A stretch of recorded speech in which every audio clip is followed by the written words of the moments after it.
And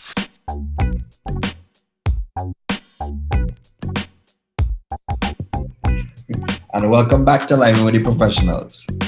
Welcome to episode 2. Right? As I said in the beginning, this is a safe space. This is the place where we connect with the members of the global community on a personal and professional level through candid conversations about life, love, business, career, and so much more. Wherever the line takes us, that's where we're going. So tonight, I want to introduce you to our second guest. He's been a sous chef, moved his way up to executive chef. He was a food services director to a soca hater. Yeah, I'm gonna leave that one out. From soca hater though, he's now gone on to become the owner and executive chef of his own restaurant, which goes by the name of RYMKS. So we'll be introducing you to that as well. So I want to welcome my friend of 7 years, a reputable LPTS business partner, and now my neighbor of about 4 years and counting, Chef Teaon. Thank you for having me. No problem. Welcome to the line. So let's get into it. So the topic of the day, as I kind of hinted to, let's address hate. I want you to first explain to me, as the husband of a Caribbean woman, how could you be a soca hater? I'm not a soca hater, I'm a soca disliker. There's a difference. The same thing, same bucket. Nah. See, because the problem for me, soca people don't like to share. I have no problem with soca if it's not 100% of the time. If we're going to play the same soca song for 4 hours in a row. First of all, it's not the same song. Can you define what a rhythm is for me before we get into this lesson? It's the vibe. No, that's how the rhythm. That's a rhythm, not a rhythm. Okay, well then I don't know. A rhythm is the same beat that the producer farms out to a couple or a few artists. Some of them do about 5 or 6 artists on the same rhythm. It's kind of like with hip hop, or they'll play a beat and you have a cipher that raps to that same beat. Ciphers don't last 4 hours. I'm talking in your terms so you understand, man, you feel me. Right? We have the cipher, right, in hip hop. A rhythm is the same beat being farmed out to different soca artists for them to put their own spin and style and flavor on it. So you might feel that you're listening to the same song over and over, but it's the soca cipher. Gotcha. Make more sense? Yeah, no, I understand that. I still don't like it. I don't like it at all. I like the repetitive, the 6 drum, 8 drum repetitive beat that goes on for too long for me. And then there's no bass. It's like all treble. It's like all treble and snare. Again, let me correct you. Not all songs have the level of bass that others may have, but there are songs that have a lot of bass. There are rhythms that have a lot of bass. You probably heard one rhythm and you write off the whole of soca. Yeah, I've been to Soca Ski Fest. No. I went to Soca Ski Fest twice. I've been to 1,000 LPTS events, and I'm like some of the songs are good. It's when they last too long that I have an issue. No, so I'm used to the basement party vibe. We play a little bit of hip hop. Then you have the smooth section with the R&B. Then you pump it up a little bit with some trap and B. Like you mix it up. Mix it up. You soca people are, and then as soon as you turn the soca off for soca people, the party's over. It's like, oh my God, we can't listen to anything else. No one wants to do anything. You're selfish. Soca people are selfish. We have plenty to do with you because I don't understand. Here's what I don't understand, right? As a soca hater, why do you even want to experience Trinidad and Tobago Carnival? Because that is the only thing that's going to be playing at Trinidad and Tobago Carnival, right? Pop and dancehall and all this kind of thing in a Trinidad and Tobago Carnival, right? You know that, right? So how long you think you're going to last when we go down there for 2 weeks? 3 days. So why do you want to go? I'm not going to turn down a party. I mean, let's be honest here. I've seen pictures. It looks fun. I'm not going to turn down the party.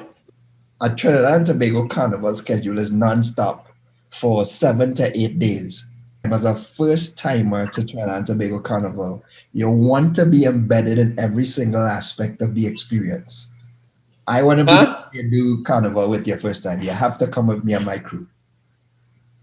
Okay, I'll go. See, I can go with you because I know you're a little bit older now, and it's a little different. I don't want you to partially participate. If you're going all out. You had to make me that promise. Okay. I can listen because it's the first time and I haven't done it. I can say I'll try. That's what I like to hear. So 2023, because 2022 ain't looking possible. Sticking to the topic of hate.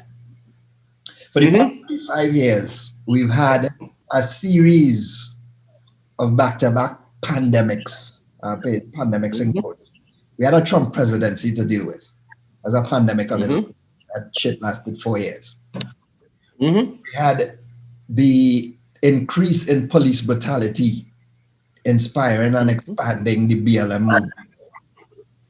We had emboldened racists trying to reclaim their country. And now we have COVID. So it's like been back to back to back. What coping strategies have you used? What coping mechanisms have you used to maintain some type of normalcy, some semblance of normalcy for you and your family? So I do want to correct one thing. It's not an increase of violence or racist acts. It's just an increase of documentation of it. I've grown up in this country and this ain't new. Yeah. These folks who are blatantly racist out in public, they're just now being blatantly racist in front of a camera. So for me, like my coping mechanism is I feel every incident deserves the eyeballs. You have to give it the respect that it deserves to witness it and record it in your memory as this is what they did. But you do have to have the ability to turn off and remove yourself from certain things. Like I don't engage in the comment section. I don't try to go back and forth. I figure out what I can do, if I can do anything to alleviate a situation or provide support, and then I get out. Yeah. I'm a man of action. I like to look at what actions actually happen and what progress is actually made. Case in point. The anti-lynching bill has been in the Senate for a decade and a half, and it has yet to pass through. And there seems to be an overpouring of support of people who say they understand and they appreciate where we're coming from and so on and so forth. But the same politicians who are blocking progress get reelected.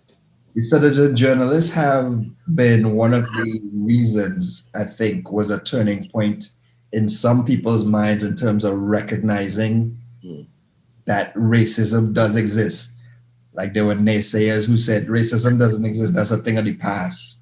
But I think that George Floyd video, it sparked something. It was blatant murder on video.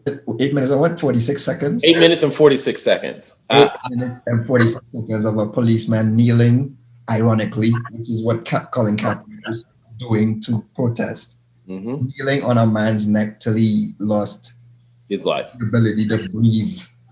For some people, George Floyd was the catalyst. For others, George Floyd was a name added to a long list of many others. Yeah, and that's one of the other things too, right? It wasn't one particular event. Yeah, I think the George Floyd one was like that was the straw that broke the camel's back. Yeah, because you saw all these videos coming out repeatedly, different persons, different ages, from kids all the way up to seniors, going through the same thing. I think is the repetitiveness of the act finally got to some people. I'm glad it did. Hope so. I do. I hope that man did not die in vain. I hope that, if that act were to be the tinder that lit a match under so many people, I pray that that's true. I'm just like I said, I'm not only like I don't see the actual action behind it. Yes, we have more coalitions and organizations to stand behind and rally with, but it's my concern is more that it will be a passing flavor. Like this, we are a society of short attention spans, and as soon as we can find something else to focus on, we will. Do you And think the current administration has a plan to address it and make sure it doesn't disappear? absolutely not. You don't think? Um, Radical change takes radical mindset, and I do not believe the current administration has a radical mindset. Um, there's going to be a point where we have to say enough is enough, and we're not going to participate just because that's what the rules say we should do. Yeah. And with our current political society, it's like, oh well, we have to be gentlemen, and we have to be gentlewomen, and we have to go abide by these Senate rules or these Congress rules or so on and so forth. It all feels like they're going through pomp and circumstance, and we're suffering. Gotcha. So during the pandemic, Hmm. you had a new baby. Yes. You also have a teenager, correct? Mhm. How has it been being a parent during a pandemic of Um, but that far apart? What have been the major challenges and what have been the major wins? well, because my daughters are that far apart, my oldest is now 18, my youngest is now 17 months. My oldest was graduating high school, so it was a little bit of a buzzkill for her to not be able to walk at graduation and have her whole fanfare of graduating high school. But for my youngest, because my wife is an essential worker and nothing really changed for her. She still went to daycare. She still had her everyday thing. It was just, we had to do the temperature scans. There's no play dates. There's no, parties. There's just drop them off at daycare, pick them up at daycare, drop them off at daycare, pick them up at daycare. I will say it's challenging. Technically, she doesn't know the difference, right? She was born into it. She's the bane of the pandemic. Yeah. She was born into it. She has no idea there was anything different. Everything is going to be great for her because it's going to be a promotion. Yeah. It's different though. It is different. Well, being a parent this time is different, regardless of whether the pandemic or not. Like when I had my first child, I was 20 years old. Yeah. I was still trying to figure out who I was at the time before I became a father and now responsible for who somebody else was going to be. Yeah. This time around, and I have to give my oldest daughter so much praise and gratitude to, because she made me a better father for my youngest daughter. Mm-hmm. And it just her simple presence and her energy and her life and her way of like calling me on my BS and me having at that point, what am I gonna do? I can't be the authoritative figure. I'm only 20 years older than you are. Like I don't even know. Like I'm mad because you did something you weren't supposed to do, but I don't even know what you're supposed to do. So like that was kind of like the thing growing up. Like we learned how to be parent and child together. Yeah. And now this time I think I'm fully versed as parent, and now I get to enjoy it a little bit more. Gotcha. All right.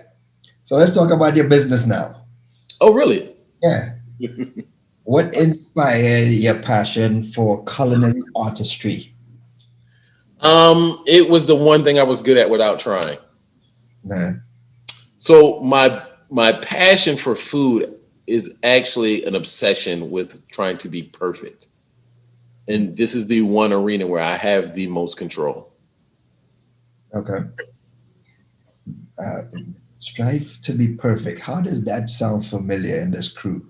I think the P and LPTS, I'm going to change it to perfectionists. Yes. Limin perfectionists. Yeah. I mean, that is the one thing I have to like. This is probably the most attractive thing about LPT. It's dope, but the passion that everyone has for what it is they do and the soca. I've never seen a well-oiled machine, such as a group of people going to Carnival. Then you apply that same passion and energy to your studies and your career, which is why a lot of the people in the LPTS family are like top tier professionals. Yeah. Like that whole, I can be like, hey, Ron, I need yada, yada, yada. And you'd be like, hey, listen, give me 4 phone calls. I'll be back to you. 2. I'm being generous. Okay. I mean, you can brag. It's your, I mean, like, you know, but that's really dope. And I appreciate that so much, especially because growing up in the States, we didn't have that type of connection. You guys have soca, you guys have Carnival, you guys have a cultural heritage that we don't have. Mm-hmm. You have your own language that you can rely, fall back on, your own way of speaking to each other that is sometimes, well, not sometimes, it is absolutely missing in the States. So I'm attracted to the entire picture. Just because I don't like soca, that's only one small thing of the entire picture. It's just, for you, it's a big thing. As we say in the Caribbean, we can allow you. We can allow you. Short for allow. We can allow you. Mm-hmm. Yeah, you get a pass. I mean, tell us about the restaurant. You're about to start a new restaurant, or you have started a new restaurant. It's about to kick off soon. Yes. How did it come about? So RYMKS Bar and Grille is the passage in reverse. I looked at Black people as a whole, and I decided that we needed something that bridges all of our heritages, our cuisines, our ways of life. Because a lot of the things that we do are so similar and so ingrained in us. Like, case in point, the sense of danger. Like, if you put Black folks from anywhere in the world in the same room and we all hear the noise, we all leave. No one investigates. It's just not in our nature. That's it. Okay. I'm first ask questions later. Yeah, exactly. So I kind of took that aspect and kind of actually being introduced to LPTS and kind of just looking at you guys as a whole, because there's not just one people in LPTS. You got Trinidad, you got Jamaica, you got the 1,000 other islands in the Caribbean. And each one has their own little small variation on the main thing, but you guys have the one thing that you all do very, very similar. And then I looked at that and I looked at my culture and I was like, there's so many things that are similar. How did it get to be this way? And then in that journey on trying to figure out the how is how I came to the point of it's all bringing us back to the homeland of Africa, our cuisine, our cultures, and everything else like that. So I'm trying to create a space where we can celebrate those things. Nice.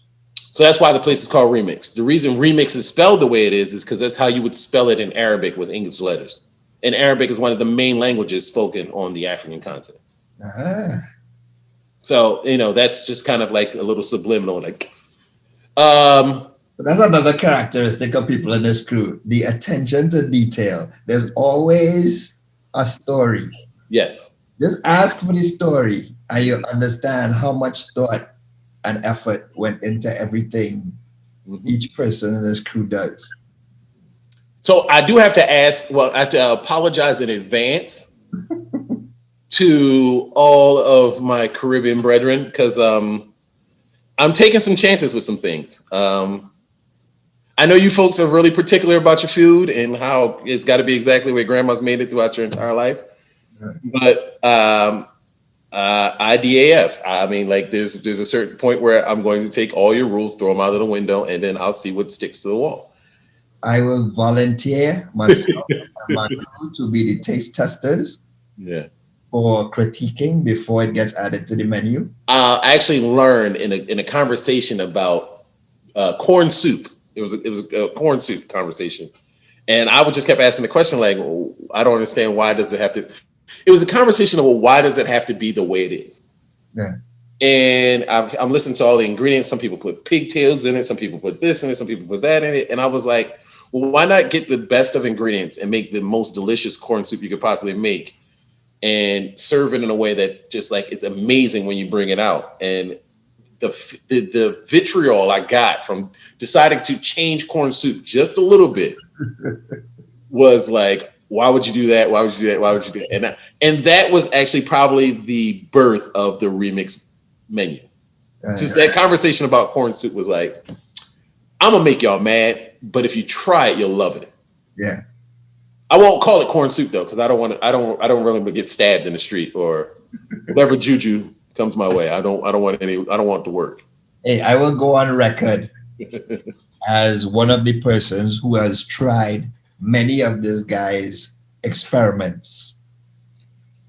And as a person who's hired him to curate menus for quite a few of my events, I can confirm and let you know from now that that restaurant is going to be off the chain. Well, thank you. It's going to be off the chain. The vibe is going to be off the chain because, again, I'm sure the people you surround yourself with, your team, is going to have the same type of vibe you have, and it's going to show itself when people come in there. Yes. I have never been let down with anything you have put together, sir. As a matter of fact, we've left your house drowsy, trying to do too much to make sure we show you our appreciation. Absolutely. For your culinary artistry. Yeah, well, I appreciate it. I look forward. I do it for us, baby. I do it for us. Like that's why I do it. That's good to hear. I'm still gonna make people angry, and that's kind of a good thing. Yeah, we need to get out of our comfort zones of what is. Yeah, whether it's food culture, it's okay to have a culture. Like we had a conversation about appropriation with that. There was a video of some type of roti bar or whatever it was. Yeah, the one in Canada. Yes, and I told you guys, you better catch that Chipotle work, right? Yeah. So, and I don't think anybody understood the many layers of that joke because I was laughing for days about it. Because there are so many people who line up and go to Chipotle without any thought to like, I never see a Mexican person eating Chipotle. You never see an Asian person at Panda Express, but you love these places. Now your food is on display and you're upset. And it was just the most hilarious thing. Like I read every single comment on that, whatever it was called, please. And I died laughing. Y'all gonna get some of this appropriation. I think we call it chipotle. Yeah, but it's going to be done with love. Like I don't want to disrespect any of the ingredients or the cultures. Like I'm doing my best to actually farm the actual ingredients that were made. Like I'm just approaching them differently. Yeah. So for the green seasoning that I make, I'm actually pulling in what you call shadow benny, cilantro, coriander leaves. I'm bringing those in. For the what is it called, chow mein, I'm bringing in the cassaret from. Like I'm going to back and getting the original stuff. I'm just approaching it with an experience of knowing that I've cooked around the world. I've dealt with animals of all natures and ingredients of all kinds. And techniques that some people just are not aware of. Like the techniques of a lot of our food come from lack. So now we got money, baby. We don't, there's no more lack. Lack is no longer in our vocabulary. Yeah. We now have it all. So we're going to do the best we can do and approach these dishes the second time around. Like, hey, listen, that's a cheap cut of meat. Let's get the top quality stuff and see what we can do with it. Same flavor, same profile, same attention to detail, just now we have filet mignon versus whatever that was. If you had to pick 3 words that describe the menu, what would those 3 words be? Familiar, strange, comforting. You're going to recognize it. You might not like it, but you'll love it. You may not like it, but you love it. Is that the slogan? Actually, the slogan is unapologetically fresh. I like it. Like I said, I cannot wait to bring me and my crew down when are you opening? So, because of the pandemic, we're actually innovating the way we open. We are opening as a ghost kitchen first. Describe a little bit about the ghost kitchen, though. So, are you familiar with a ghost kitchen? No. All right, so here's how a ghost kitchen works. We are selling someone else's food from our location in a to-go only aspect. You cannot come and pick it up. You have to order from either their app or Uber Eats or Grubhub. And they do all of the marketing and all of the promotion, and we just prepare the food and it gets delivered to you. Okay. This is a fairly new concept. It's like maybe like 3-4 years old. And a lot of people used it, well, when it first came out and it was prevalent with people trying to set up these kind of kitchens in their homes and the food quality suffered. Mm-hmm. With me being a culinary professional and understanding mass production, I said, we'll do a ghost kitchen because it is another stream of revenue. And it's an ability for me to train my cooks on techniques, even if it is just selling smash burgers, fried chicken sandwiches, and wings and cookies. Yeah. So we will have Mr. Beast cookies. I mean, not Mr. Beast cookies. Mr. Beast burgers. He's an internet influencer who threw his name behind in one of these virtual dining concepts. We'll have Mariah Carey's cookies, and then we will have it's called Wing Squad. So those are for the folks who are not interested in the RYMKS offerings. Yeah. But they won't know it's coming from RYMKS, so who cares? Interesting. Yeah. Yeah, so we're actually creating a couple ghost kitchens of our own. We will have PJ Steaks, which stands for Philly John Steaks. It's a cheesesteak concept. We'll have a breakfast concept. So I'm going to have my kitchen probably running 20 of 24 hours a day. Okay. When are they going to be able to order under the brand RYMKS? RYMKS Bar and Grille opens March 5th. We will be sending out an email blast if you want to get any information about how we're having our tiered opening. So we'll be opening for to-go March 5th. And you can go to opening.rymks.com. Our Instagram is RYMKS_N_bar_grill. And for Facebook, it's RYMKS Bar and Grille. RYMKS is opening on March 5th, right? You have some open recs. Yes. Top 3 positions you're looking for. Maybe we have that can fill out. Okay, so we're looking for a bar manager who understands classic cocktails but is not afraid to change them. We will be serving high-end Black-owned spirits. So we're looking for someone who can take that creativity to another level. We are looking for a brand manager / restaurant manager. This is a combination position. You will work restaurant shifts, but we need someone who has the ability to navigate the social media and keep our restaurant relevant. And then we're also looking for culinary talent in the kitchen. I can do many things. I just cannot do all things. So I can be a leader. I can be a wealth of knowledge and resources. I just cannot be God. So those are the positions we're looking for. And for the people who are interested, how can they reach out or send a resume or apply? All resumes you can send to me personally at teverage@rymks.com. So that's TEVERAGE@RYMKS.com. Cool. Hey, you never know. You can find the right people when this thing posts. And I think we're going to post this by Thursday, sir. So love it. It will be tagged on all of my pages. Yeah, we're going to flood your inbox a little bit. We're going to flood everybody. Well, I have now 78 contacts on my Highline app for my marketing campaign. So everyone will get a copy. That's what we're talking about. We will promote the heck out of you too as a verified partner. You know, you put the little blue tick on Twitter and all of them kind of stuff. I got to get it. I need a blue tick. I need a check somewhere. You got the LPTS stamp of approval, sir. Appreciate it. All right. So, like I said, thank you for coming through to the line. Looking forward to supporting you when you launch. We will definitely be there on Saturday for the tasting. All right, man.